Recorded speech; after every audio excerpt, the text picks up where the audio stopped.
શંકાસ્પદ કેસ નોંધાયા છે। રાજ્યમાં ચાંદીપુરાના 51 કેસ પોઝિટિવ।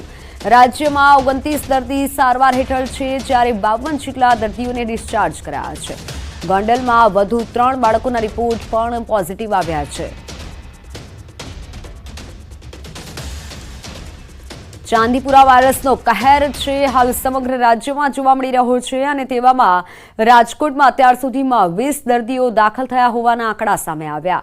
ગત 20 તારીખે એક બાળકી જનાના હોસ્પિટલમાં દાખલ કરવામાં આવી હતી। ડોક્ટરો દ્વારા સઘન સારવાર કરવામાં આવતા બાળકી હાલ સ્વસ્થ થતા તેને રજા આપવામાં આવી છે। આપને જણાવી દઈએ કે જનાના હોસ્પિટલમાં હાલમાં 8 દર્દીઓ દાખલ છે અને તેવામાં રાજકોટના ડોક્ટર્સ દ્વારા બાળકોના માતા-પિતાને ખાસ તકેદારી રાખવા માટે સૂચન કરવામાં આવી રહ્યું છે। સાથે તાવ આવે, આંચકી આવે તો તાત્કાલિક હોસ્પિટલમાં બાળકોને ખસેડવામાં આવે તેવી પણ અપીલ કરવામાં આવી છે।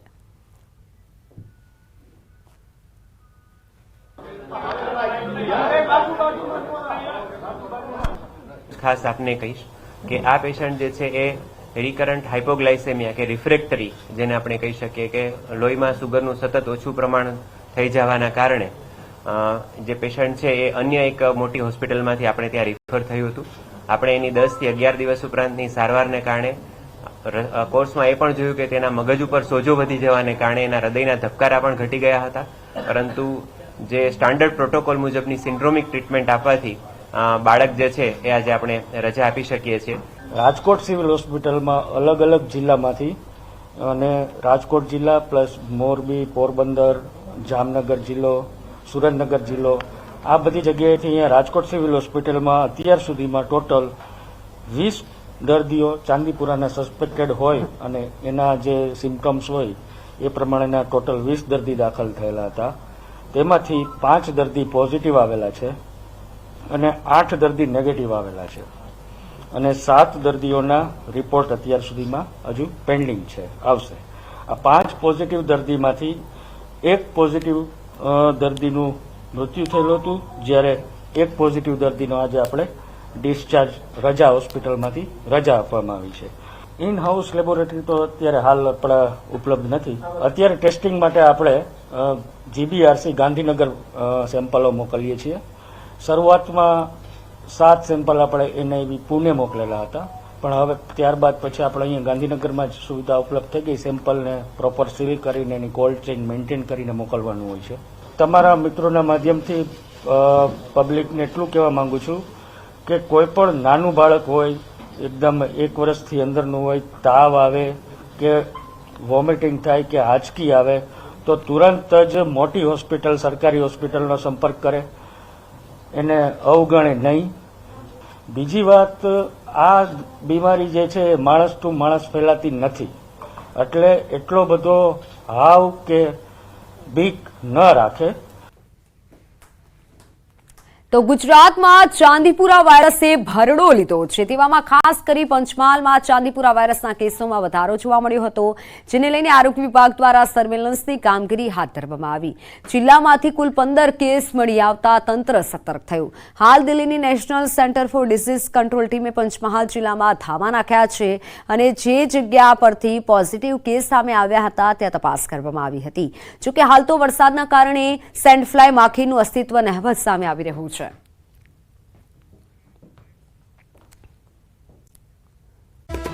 નમસ્કાર, 10 વાગ્યાની તમામ મહત્વપૂર્ણ ખબરો સાથે હું છું હેતવી અને હાલ જે સમાચાર આવી રહ્યા છે અમદાવાદથી બોગસ ફાર અધિકારીનો પર્દાફાશ થયો છે। 8 અધિકારીએ બોગસ સ્પોન્સરશીપ મેળવી હતી। 8 ફાર અધિકારી બોગસ નોકરી કરતા હતા। એએમસી વિજિલન્સમાં આ મોટો ઘટસ્ફોટ થયો છે।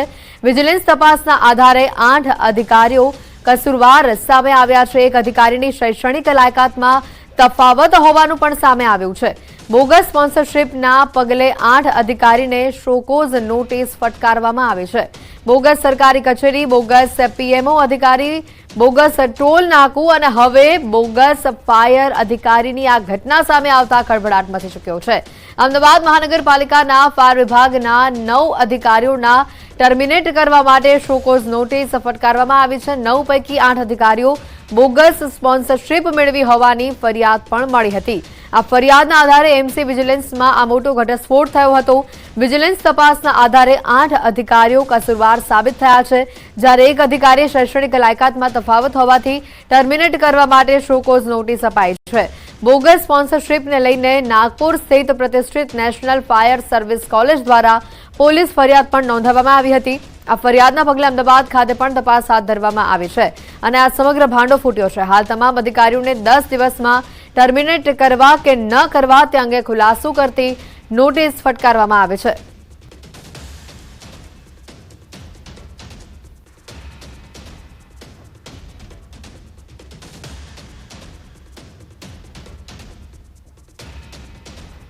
ફાયર ડિવિઝનમાં કુલ 8 અધિકારી, એક આસિસ્ટન્ટ સબ ઓફિસર, 5 સ્ટેશન ઓફિસર અને 2 ડિવિઝનલ ઓફિસર એ લોકોએ બોગસ સ્પોન્સરશિપના આધારે ડિગ્રી મેળવી અને અહીં નોકરીમાં જોડાયેલા એ બાબતે એમની વિજિલન્સ તપાસ ચાલુ હતી અને એ તપાસમાં કસૂરવાર જણાતા એમને ફાઇનલ શોકોઝ નોટિસ આપેલ છે.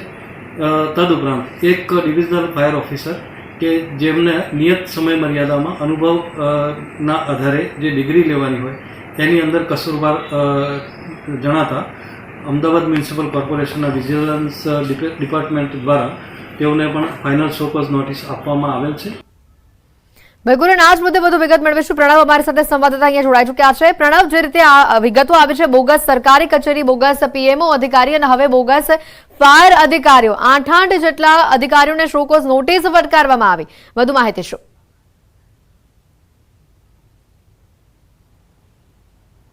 ચોક્કસ, જે રીતે ગુજરાતમાં એક સિલસિલો શરૂ થઈ ગયો છે, બોગસ અધિકારીઓ, બોગસ સરકારી કચેરીઓ, હવે તો બોગસ ફાયર અધિકારીઓ પણ અહીં બહાર આવી રહ્યા છે. જે બોગસ સ્પોન્સરશિપના આધારે જે 8 અધિકારીઓ એવા છે મહાનગરપાલિકાના જે ફાયર વિભાગમાં જે કામ કરી રહ્યા છે કે તેઓએ ખાનગી કંપનીમાંથી બોગસ સ્પોન્સરશિપ છે લીધી હતી. ત્યારબાદ તેઓએ નાગપુરની જે ફાયર સર્વિસ કોલેજ છે તેમાં એડમિશન લીધું. ત્યારબાદ તેઓ પાસ થઈને અહીં મહાનગરપાલિકાના ફાયર વિભાગમાં તેઓએ નોકરી જોઈન કરી. એટલે ચોક્કસ એમ છે કે જેની નૈતિકતા છે, ફાયર વિભાગ એવો વિભાગ છે કે જેને હંમેશા માટે લોકોની સુરક્ષા માટે, જે રીતે બોર્ડર ઉપર જે કહી શકાય કે આર્મી હોય છે તે રીતે શહેરી વિસ્તારમાં અગ્નિ માટે સૌથી મહત્વનો જે પાર્ટ હોય છે તે ફાયર વિભાગનો હોય છે, તેના કર્મચારીનો હોય છે, તેના ઉપર સૌને લોકોને વિશ્વાસ હોય છે. ત્યારે એ જ અધિકારીઓ છે ક્યાંક ને ક્યાંક બોગસ સ્પોન્સરશિપ સાથે પોતાની નોકરી છે તે જોઈન કરે છે અને વર્ષે દાડે તે મસ્ત મોટો પગાર પણ અહીં લઈ રહ્યા છે. એટલે સૌથી મોટો સવાલ એ થઈ રહ્યો છે, જ્યારે એક જાગૃત ફાયર અધિકારીએ આ અંગે તપાસ માટે માંગ કરી, ત્યારબાદ મહાનગરપાલિકાના વિજિલન્સ તપાસે હાથ ધરી. તેમાં 8 અધિકારીઓ અને સાથે જ અન્ય એક કર્મચારી, કુલ 9 કર્મચારીઓ કસૂરવાર સાબિત થયા છે. તેમાં 9 પૈકી 8 કર્મચારીઓ તો એવા હતા કે જે લોકોએ બોગસ સ્પોન્સરશિપ લઈને કોલેજમાં એડમિશન લીધું. ત્યારબાદ તેઓએ મહાનગરપાલિકામાં ફાયર વિભાગના અલગ અલગ. બિલકુલ પ્રણવ, આપની પાસે આવીશું, વધુ માહિતી મેળવીશું. આપણી સાથે અત્યારે જયેશ ઉપાધ્યાય પણ જોડાઈ ચૂક્યા છે, ડેપ્યુટી કમિશનર છે તેઓ. જયેશજી, પહેલા તો સ્વાગત છે ન્યૂઝ 18 ગુજરાતીમાં. જયેશજી, આટલી મોટી ઘટના, બોગસ સ્પોન્સરશિપ મેળવી હોવાથી આ 9 અધિકારીઓને આજે શોકોઝ નોટિસ ફટકારવામાં આવી છે, શું કહેશો આપ આ મુદ્દે? એટલે એક વિજિલન્સ ઇન્કવાયરી હતી બોગસ સ્પોન્સરશિપ મેળવી અને ડિગ્રી લેવા બાબતે. એનું વિજિલન્સ ચાલુ હતું અને અત્યારે ફાઇનલ શોકોઝ નોટિસ આપી છે. કેટલા સમયથી તેઓ નોકરી પર હતા તેને લઈને કોઈ માહિતી છે? અને સાથે જ તેઓએ આજે બોગસ સ્પોન્સરશિપ મેળવી હતી, કયા આધાર પર મેળવી હતી?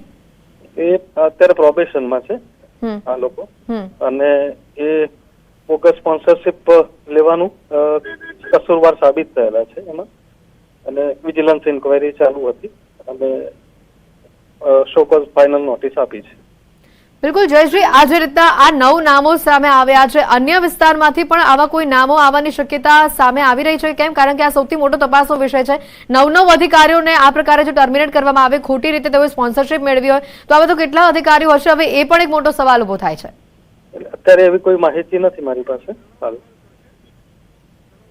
બિલકુલ જયશ્રી, અમારી સાથે અમારા સંવાદદાતા પ્રણવ પણ આપણી જોડે જોડાયેલા છે. હેલો જી પ્રણવ. સર, પ્રણવ વાત કરી રહ્યો છું. ખાસ કરીને મારો પ્રશ્ન એ છે, મહાનગરપાલિકાની અંદર આ 9 અધિકારીઓ આ રીતે જો કામ કરતા હોય, તેઓ પગાર લેતા હોય તો શું એના પગાર ઉપર કાર્યવાહી થાય? અને સાથે જ સૌથી મોટો સવાલ એના ઉપર પોલીસ ફરિયાદ દાખલ કરાશે? કારણ કે એક એવી સર્વિસ છે કે જેમાં લોકોનો વિશ્વાસ હોય છે અને એની અંદર જો બોગસ સ્પોન્સરશિપ લેતા હોય છે તો આવા અધિકારીઓ સામે પોલીસ ફરિયાદ મહાનગરપાલિકા દાખલ કરશે કે નહીં કરે? નિયમ મુજબની તમામ કાર્યવાહી થશે એના સામે.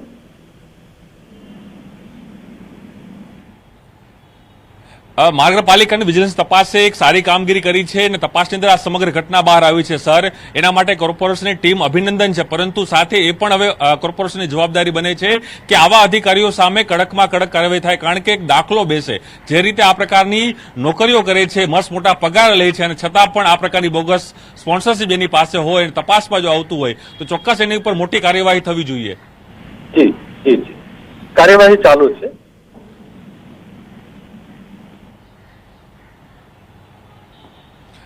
કેટલા દિવસમાં આ કાર્યવાહી પૂર્ણ થશે સર?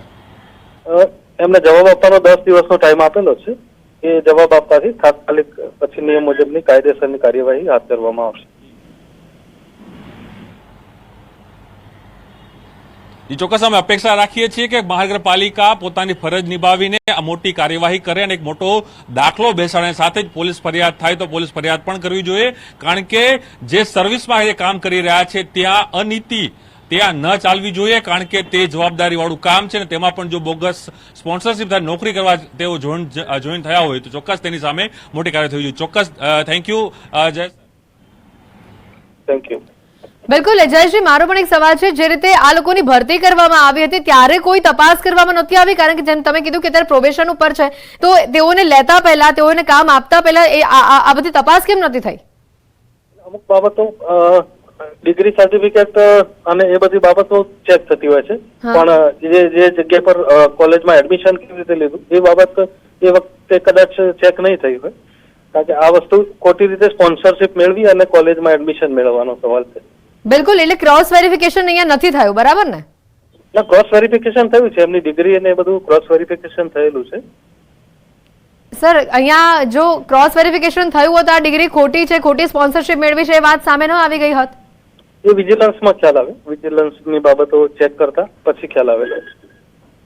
બિલકુલ જયશ્રી, આભાર ન્યૂઝ 18 સાથે જોડાવા બદલ. પ્રણવ, આ ખૂબ જ ગંભીર બેદરકારી કહી શકાય. આટલા મોટા પદ ઉપર જ્યારે પણ કોઈ અધિકારીની ભરતી કરવામાં આવે અને બરાબર ક્રોસ વેરિફિકેશન પણ ન થતું હોય અને આટલા લાંબા સમય સુધી તેઓ કામ કરતા હોય અને પછી ખ્યાલ આવે છે કે આ લોકો ખોટી સ્પોન્સરશિપ ઉપર કામ કરી રહ્યા હતા. આ ચોક્કસ સવાલ એ થઈ રહ્યો, જે નામો મારી પાસે આવે છે ન્યૂઝ 18 પાસે, જે 8 નામો છે, તેમાં 2 નામો તો એવા છે કે જે કદાચ ફાયર વિભાગના મોટા અધિકારીઓના ક્યાંક પુત્ર પણ છે અને ક્યાંક ફાયર અધિકારીના ભાઈ પણ છે. એટલે હવે સવાલ એ થઈ રહ્યો છે સમગ્ર કામગીરી ઉપર, સમગ્ર પ્રક્રિયા ઉપર. જે રીતે બોગસ સ્પોન્સરશિપ સાથે તેઓ નેશનલ કોલેજ નાગપુર ખાતે ત્યાં એડમિટ થાય છે, ત્યાં એડમિશન લઈને તેઓ તેનો કોર્સ પૂરો કરે છે, ત્યારબાદ અહીં આવે છે. અને આ જે સમગ્ર ઘટનાનો ઘટસ્ફોટ ક્યારે થાય છે? જ્યારે એક જાગૃત જે ફાયર કર્મચારી છે તે સમગ્ર અરજી કરે છે, તપાસની માંગ કરે છે અને સાથે જ નાગપુર જે કોલેજ છે તેના તરફથી પોલીસ ફરિયાદ દાખલ કરવામાં આવે છે કે માત્ર અમદાવાદ નહીં પરંતુ અનેક એવા જે વિસ્તારો છે જ્યાં સમગ્ર ભારતમાંથી ત્યાં ફાયર અધિકારીઓ ત્યાં પરીક્ષા માટે, કોલેજ માટે, કોર્સ માટે ત્યાં જતા હોય છે. ત્યારે નાગપુર કોલેજ તરફથી ફરિયાદ દાખલ કરવામાં આવી હતી કે આ પ્રકારની બોગસ સ્પોન્સરશિપ સાથે અનેક અધિકારીઓ અહીં, અનેક લોકો અહીં એડમિશન લીધા છે. તેના આધારે આખો જે રેલો છે, નાગપુરથી સમગ્ર રેલો છે, અહીં અમદાવાદ પહોંચે છે. અમદાવાદમાં તપાસ માટે કહેવામાં આવે છે અને ત્યારબાદ આ સમગ્ર ઘટસ્ફોટ છે, તે આ ભાંડો છે તે ફૂટે છે અને તેની અંદર 9 કર્મચારીઓ, તેમાં 9 પૈકી 8 કર્મચારીઓ જે હાલના જે છે તે બોગસ સ્પોન્સરશિપ સાથે છે અને એક જે કર્મચારી છે કેઝર દસ્તુર, આ તેઓની શૈક્ષણિક લાયકાત ઉપર સવાલ ઉભો થઈ રહ્યો છે. આપ જોવો તો ખરી કેવી બલિહારી મહાનગરપાલિકાના ફાયર વિભાગની છે. એક તરફ ફાયર વિભાગમાં કર્મચારીઓ નથી, તેની ઘટ છે, બીજી તરફ ભરતી કરવામાં આવે છે, પરંતુ એ ભરતીની અંદર પણ બલિહારી તો સમજવા જેવી છે કે 8 કર્મચારીઓ એવા છે કે જેને બોગસ સ્પોન્સરશિપ મેળવી છે અને એક કર્મચારી. બિલકુલ પ્રણવ, આપની પાસે વધુ અપડેટ્સ પણ લેતા રહીશું. આભાર માહિતી બદલ. હાલ આ 8 અધિકારીઓએ જે બોગસ સ્પોન્સરશિપ મેળવી હતી, હવે તમામ વિરુદ્ધ કાયદાકીય પ્રક્રિયા હાથ ધરવામાં આવે છે. આગળ વધી રાજકોટથી સમાચાર આવી રહ્યા છે. લોકમેળાને લઈને અહીંયા મોટા સમાચાર છે. અગ્નિકાંડ બાદ લોકમેળાને લઈને તંત્ર સતર્ક બન્યું છે. એમ્બ્યુલન્સ અને ફાયર ફાઈટરની સંખ્યા વધારવામાં આવી છે. હવે 3ના બદલે 5 એમ્બ્યુલન્સ ફાયર ફાઈટરો તૈનાત રહેશે. લોકમેળાનું વીમા કવચ વધારીને 7.50 કરોડનું કરવામાં આવ્યું છે. સિક્યુરિટી સ્ટાફ વધારીને 125નો કરાયો છે. લોકમેળાનું એન્ટ્રી ગેટ રાત્રે 11:30 કલાકે બંધ કરી દેવામાં આવશે. વધુ માહિતી મેળવીશું. ફોનલાઈન ઉપર સંવાદદાતા અંકિત અહીંયા જોડાઈ ચૂક્યા છે. અંકિત, અહીંયા જે રીતે અગ્નિકાંડ બાદ હવે લોકમેળાને લઈને તંત્ર સતર્ક બન્યું છે, તમામ સુવિધાઓમાં પણ વધારો કરવામાં આવ્યો છે. વધુ માહિતી શું? ખાસ કરીને વાત કરવામાં આવે તો સૌરાષ્ટ્રનો સૌથી મોટો લોકમેળો છે તે રાજકોટના રેસકોર્સ મેદાન ખાતે યોજાતો હોય છે અને આ મેળાની શરૂઆત છે તે રાંધણ છઠથી શરૂ થતી હોય છે અને દસમ સુધી આ મેળો છે તે ચાલતો હોય છે. આ 5 દિવસીય મેળાની અંદર 15 લાખથી પણ વધુ મેળાના જે માણીગરો હોય છે કે જે મેળાની મજા માણવા આવતા હોય છે. સૌરાષ્ટ્ર ભરમાંથી નહીં પરંતુ ગુજરાત બહારથી પણ લોકો આ મેળાની મુલાકાત લેવા આવતા હોય છે. ત્યારે જે રીતે ટીઆરપી ગેમ ઝોન અગ્નિકાંડ સામે આવ્યો છે ત્યારબાદ તંત્ર છે તે પણ સફાળું જાગી ઉઠ્યું છે અને તેના જ કારણે તકેદારીના ભાગરૂપે ખાસ કરીને વાત કરવામાં તો અત્યાર સુધી જે 4 કરોડ રૂપિયાનું વીમા કવચ લેવામાં આવતું હતું તે વધારીને હવે 7.5 કરોડનું કરવામાં આવ્યું છે. સાથોસાથ એમ્બ્યુલન્સ તેમજ ફાયર ફાઈટરનો કાફલો પણ વધારી દેવામાં આવ્યો છે. અત્યાર સુધી જે 3-3ના સેટમાં રાખવામાં આવતા હતા તે હવે 5-5ના સેટમાં રાખવામાં આવશે તે પ્રકારનો નિર્ણય લેવામાં આવ્યો છે. સાથોસાથ સિક્યુરિટી સ્ટાફ છે તેની અંદર પણ વધારો કરવામાં આવ્યો છે. જી અંકિત, આભાર માહિતી બદલ.